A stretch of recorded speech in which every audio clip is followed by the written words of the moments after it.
Halos lahat ng mahirap, pinangarap maging mayaman. Pero naisip mo rin ba kung bakit may mga tao pa rin na kahit magsumikap ay nananatili pa rin mahirap? Dahil kailangan talaga ng mahirap sa lipunan. Isipin mo kung lahat ng tao ay mayaman na, sa tingin mo ba may mga construction worker pa na magtitis sa initan para lang kumita? Kung mayaman na silang lahat, sino pang gagawa ng bahay?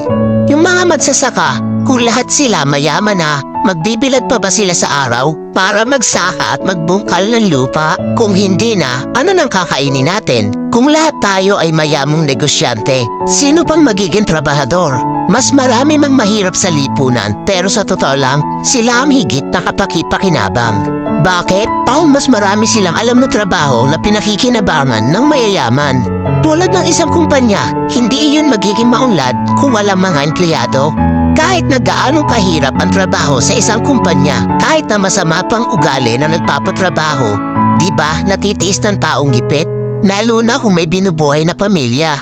At higit sa lahat, hindi mo makikita ang tunay na mapagbigay at matulungin sa kapwa kung walang mahirap na tinutulungan.